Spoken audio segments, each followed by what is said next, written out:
Histoire pour les chrétiens et les croyants, ceux qui continuent à penser toujours que avant de s'approcher vers Dieu, qu'il doit toujours demander pardon. Et si Dieu, s'il ne demande pas pardon, Dieu n'écoutera pas les prières. Avant de demander quelque chose à Dieu, il faut qu'il soit en ordre, qu'il confesse le péché.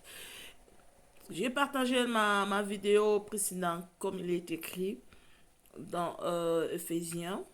J'ai partagé dans Ephésiens que j'ai dit, Ephésiens 1,7, que en Christ, par son sang, tous nos péchés ont été pardonnés. Dans le Christ, par son sang, tous nos péchés ont été pardonnés. Et nous sommes libérés de tous les mal. Donc, quand ce verset-là, regarde comment le temps est conjugué. Nous sommes libérés, par son sang, nous sommes libérés de tous les mal et tous nos péchés ont été pardonnés. C'est-à-dire le péché du présent, du passé et du futur. Donc, maintenant, voilà la question pour l'autre chrétien. Si nos péchés ont été pardonnés, doit-on continuer à commettre le péché? Voilà ici la réponse pour ces chrétiens-là qui pensent que oh, ça c'est à l'avenir, ça c'est quand Jésus viendra, c'est pas maintenant. Écoutez, ici, la réponse est là. Dans Romains 6. Qu'est-ce que Romains 6 nous dit ici? Doit-on continuer encore à pécher en abondance? Non, sûrement pas, parce que nous sommes passés par une mort qui nous a séparés du péché. Alors, comment pouvons-nous vivre encore dans le péché? C'est ça. Comment pouvons-nous vivre dans le péché? Et nous montons vers 7. Voilà. Oui, celui qui est mort est libéré du péché. Comme on dit, nous étions morts avec Christ ressuscité. Non. Tous nos péchés ont été pardonnés. Celui qui est mort est libéré du péché. Premièrement. Deuxièmement aussi, on continue. Il dit, mais si, parce que je veux que tout le monde lise, mais si nous sommes morts avec le Christ, nous croyons que nous vivrons aussi avec lui. Nous savons bien, depuis que le Christ s'est réveillé de la mort, il ne doit plus mourir. La mort n'a plus de pouvoir sur lui. Le Christ est mort et sa mort l'a séparé totalement du péché. C'est réciproquement aussi pour nous. Une fois pour toutes. Une fois pour toutes. Maintenant, il est vivant. Et sa vie est tout entièrement pour Dieu. Et on continue quand nous disons à 11, Romains 6, 11. De même, le péché ne doit plus avoir le pouvoir sur votre corps qui mourra un jour. Et vous ne devez plus obéir aux désirs mauvais de votre corps. Ça, c'est normalement pour un chrétien sauvé, né de nouveau. Quand tu crois, tu es né de nouveau et que Jésus-Christ est ton Seigneur sauvé, tous tes péchés sont pardonnés et tu ne peux pas continuer à confesser les mêmes péchés. Non, ça c'est être conscient des péchés, vivre dans la loi. Et nous ne sommes plus sous la loi, nous sommes sous la grâce. Voilà pourquoi. Et regarde, ne mettez plus votre corps au service des péchés. Parce que quand tu as Jésus-Christ en toi, tu as le Saint-Esprit à toi, le pouvoir des péchés n'a plus son règne dans ta vie. Parce que c'est Jésus qui vit à toi, tu es le corps de Christ et le temple du Saint-Esprit.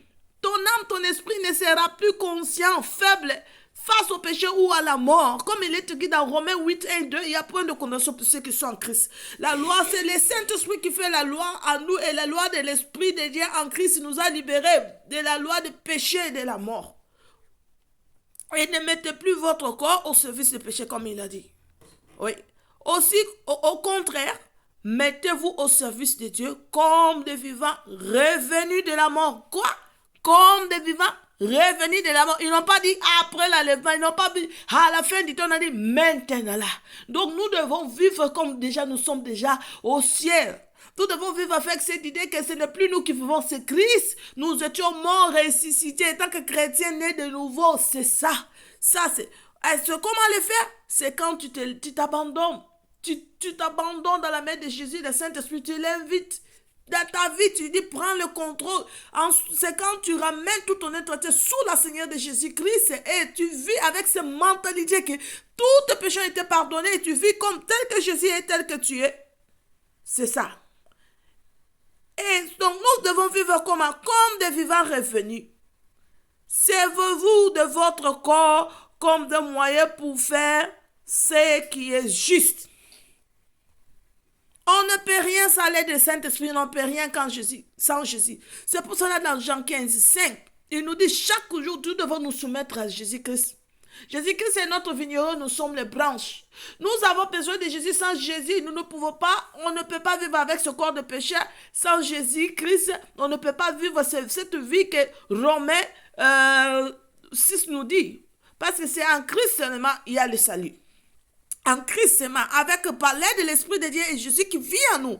C'est en lui seulement que nous pouvons vivre comme Jésus vivait. Donc nous devons nous voir déjà, nous sommes dans les cieux, comme on dit, nous sommes dans les cieux assis à la droite du Père. Et c'est l'Éternel qui fait de nos ennemis nos marchepieds. Nous devons nous voir déjà dans les cieux avec ces mentalités. C'est pour ça la parole de Dieu dit de marcher selon l'Esprit. Quand tu marches selon l'Esprit, tu ne commettras pas les œuvres de la chair. Comment marcher selon l'Esprit? C'est là quand tu te laisses diriger par le Saint-Esprit, tu invoques le Saint-Esprit et totalement, mentalement, spirituellement, tu te laisses, tu t'abandonnes dans la main de Jésus. Tu sais, des gens comme Jean 15, 5 le dit. Nous ne pouvons rien. Quand tu viens, tu fais ces prières. Jésus, je suis la branche, c'est toi qui es l'arbre. Donc moi, je m'attache à toi pour porter. Tout ce qui est en toi, c'est là transmis à moi. Comme il est écrit, tel que Jésus est dans les cieux, nous le sommes sur la terre. C'est comme ça là. C'est comme ça que nous devons vivre étant chrétiens. Sauvés, nés de nouveau. Nous ne devons pas être conscients de nos erreurs, chaque jour conscients de nos péchés. Nous ne devons pas avoir peur d'approcher de Dieu. Avant que nous faisons ça, nous devons toujours demander pardon. Nous ne devons pas avoir peur de prendre la Sainte Seine. Nous devons avoir cette conscience que nos péchés ont été pardonnés. Nous sommes la justice de Dieu en Christ. Nous sommes les jusqu'à Jésus est notre justice. Nous devons avoir cette conscience. Que Dieu vous bénisse.